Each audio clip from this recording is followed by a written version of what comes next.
जो pen drive होता है, जो कार्ड रीडर होता है, ये सब जो हमारा सेकेंडरी स्टोरेज होता है, जिसमें हम पोर्टेबल जिसको बोल सकते हैं, पोर्टेबल स्टोरेज, तो वो सब जगह पे यहाँ पे हमारा फैट ज़्यादातर यूज़ होता है अभी। और NTFS हमारा हार्ड डिस्क के लिए यूज़ होता था।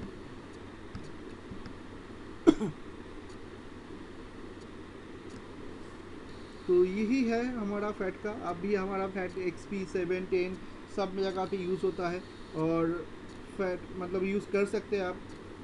और पहले जो वर्जन था, जब यहाँ पे देख सकते हैं फैट 8, फिर 12, 32, 16, ये सब अलग अलग अवेलेबल था। उसके साथ साथ हमारा ये GFS, HFS, ये सब UDF, ये सब भी हमारा अलग अलग ऑपरेटिंग सिस्टम था जो हम लोग यूज़ करते थे, लेकिन ये ज़्यादा पॉपुलर नहीं है। हम लोग सबसे ज़्यादा जो यूज़ करते हैं फैट के बाद वो है NTFS। अब NTFS मतलब होता है न्यू टेक्नोलॉजी फाइल सिस्टम। तो ये क्या होता है,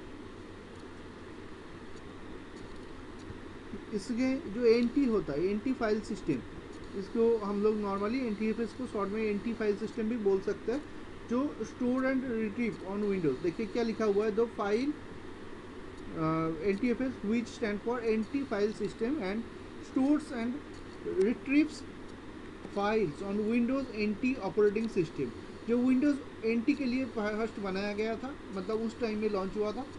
फिर उसका अदर्स वर्जन था, जैसे कि Windows 2000, फिर 2000 के बाद XP 7, 8, 10, ये सब जगह पे भी ये यूज़ हो रहा था। लेकिन फर्स्ट जब आया था वो Windows NT के लिए बेसिकली आया था। फिर उसका बाद क्या हुआ न, ये फैट और NTFS ये दोनों ही यूज़ होने लगा। लेकिन अगर हमारा हार्ड डिस्क का साइज़ ज़्यादा है तो उस केस में, अगर उसका सिक्योरिटी ज़्यादा करना है तो उस सब केस में हम लोग ये NTFS को यूज़ करते हैं। तो चलिए हम लोग सबसे पहले यहाँ पे फैट और NTFS का कुछ बेसिक डिफरेंस देख लेते हैं।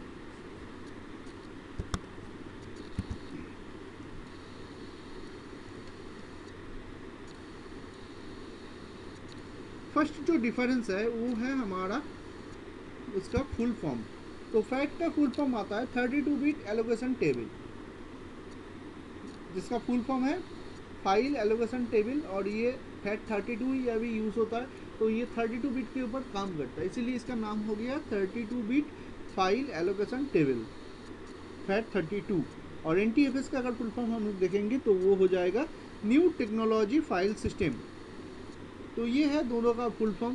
अब अगर हम दोनों का रिलीज़ देखें तो ये जो फैट था ये फर्स्ट इंट्रोड्यूस हुआ था हमारा 1977 में। तो 1977 में ये फर्स्ट आया था। उसके बाद जाके बहुत दिन बाद ये NTFS आया, और NTFS का जो इंट्रोड्यूस हुआ था वो साल है हमारा 1993।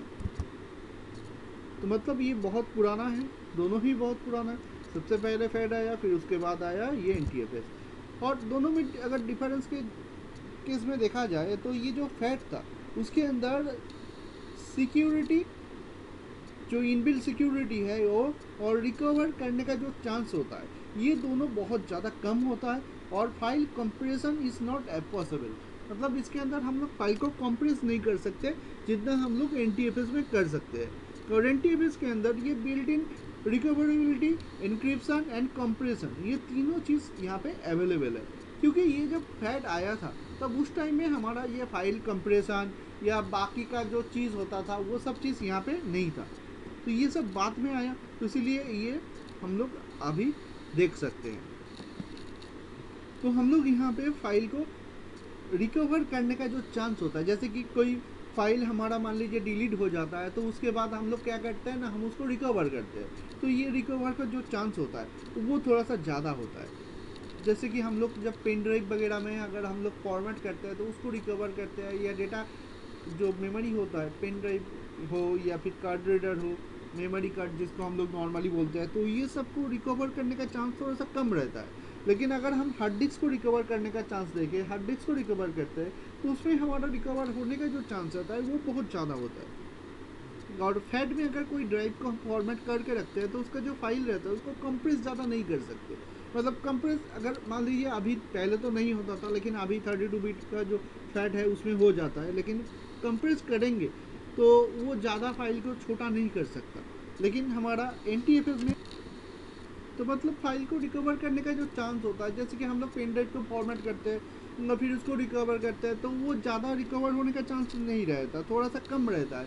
पेन ड्राइव हो या फिर हमारा मेमोरी कार्ड हो, जिसको जैसे माइक्रो SD, HDSC, वो सब कार्ड जो होता है वो सब रिकवर में हमारा थोड़ा डेटा मतलब पूरा रिकवर होने का चांस थोड़ा कम है, क्योंकि वो ज़्यादातर फैड में रहता है। और जो हमारा NTFS फाइल सिस्टम रहता है, जो कि जनरली हार्ड डिस्क के लिए यूज़ होता है, तो अगर हम लोग हार्ड डिस्क को रिकवर करते हैं तो उसका रिकवर होने का चांस बहुत ज़्यादा होता है, हम इजीली उसको रिकवर कर सकते हैं और मेनली हमको लगभग पूरा डेटा मिल जाता है। तो ये वाला चीज़ यहाँ पे। तो अगर हम लोग इसको देखते हैं तो इसका जो डेट रेंज है, तो डेट रेंज में थोड़ा सा बहुत ज़्यादा है। जैसे कि हमारा अगर हम फैट को देखते हैं तो वो 32 बिट का जो आता है, उसमें हम लोग 1 जनवरी 1980 से लेके 31 दिसंबर 2099 तक, ये मतलब पूरा ये जो 2000 का जो साल है ये पूरा कंप्लीट कर सकते हैं। लेकिन अगर हम लोग NTFS का केस में देखें तो उसमें हम लोग 1601 1 जनवरी 1601 से लेके हमारा जो 28 मई है और 6056 तक, तो वो पूरा डेट रेंज तक इसको हम ले सकते हैं। तो 60,000 तक हम इसको 60,000 तक ले सकते हैं, और ये है हमारा जस्ट 2000, मतलब हम इसको 2099 मतलब क्या होता है वो 3000 के पास जाता है, और इसको हम लोग 60,000 तक डेट एडजस्ट कर सकते हैं। फिर उसके बाद अगर हम लोग देखेंगे और क्या डिफरेंस है कि दोनों का जो नेम का लेंथ है वो थोड़ा सा कैरेक्टर ज़्यादा है, इसमें 255 के हिसाब से अगर देखा जाता है तो 16 कोड का आता है, और ये 2 कैरेक्टर कोड में आता है, तो ये भी एक आता है।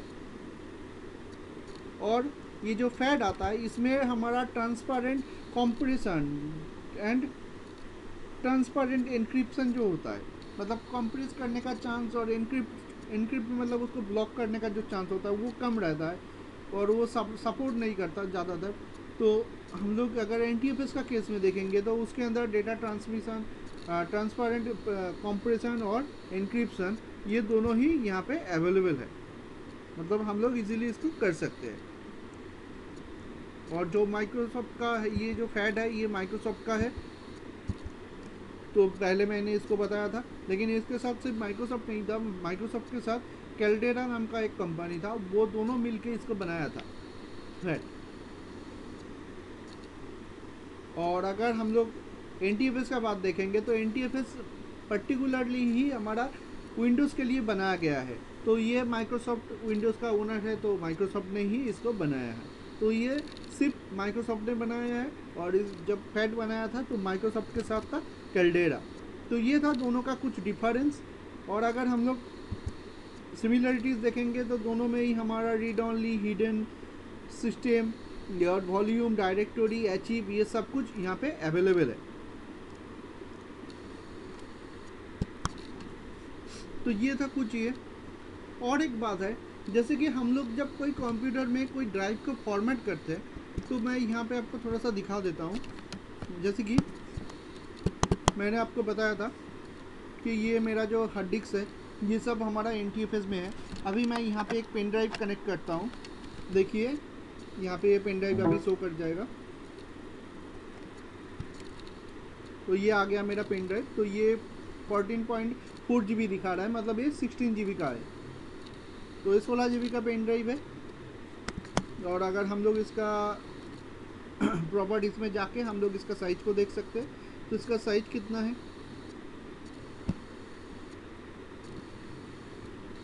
ना ये यूज स्पेस यहाँ पे देखिए ये 8 KB यूज़ कर रहा है, और यहाँ पे हमारा 14.4 स्पेस जो है वो इतना GB फ्री है, जो हम लोग डाटा के लिए, डाटा रखने के लिए, स्टोर करने के लिए यूज़ कर सकते हैं। ये दोनों में और एक मेन चीज़ है, जैसे कि जब पेन ड्राइव जो मैं यहाँ पे लगाया है वो क्या है, वो फाइल सिस्टम है FAT32, तो ये बेसिकली FAT32 में ही आता है। अब मान लीजिए मैं यहाँ पे आपको कुछ दिखाना चाहता हूँ, जैसे कि सबसे इम्पॉर्टेंट बात ये है कि जब हम इसको यहाँ पे रख के इसके अंदर मान लीजिए हम एक फ़ाइल को यहाँ पे कॉपी करने जाते हैं, तो देखिए हम यहाँ पे सेंड जाके रिमूवेबल डिवाइस सिलेक्ट किया, तो यहाँ पे क्या दिखा रहा है, द फाइल का नाम है is too large for the destination file system.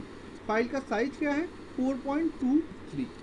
तो यहाँ पे इसका साइज है 4.23, लेकिन हम लोगों के पास जो पेन ड्राइव था वो कितना जीबी का था, वो था 14.4 का। मैं यहाँ पे घुस रहा हूँ, ये आ रहा है।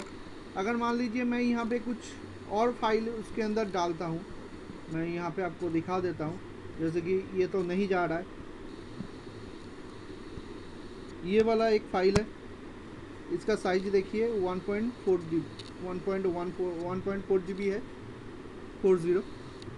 तो ये वाला फाइल को मैं अभी सेंड करके देखता हूँ। तो मैं राइट क्लिक किया, सेंड टू, और ये आ गया रिमूवेबल डिवाइस। तो देखिए ये जो फाइल है ये यहाँ पे कॉपी हो रहा है।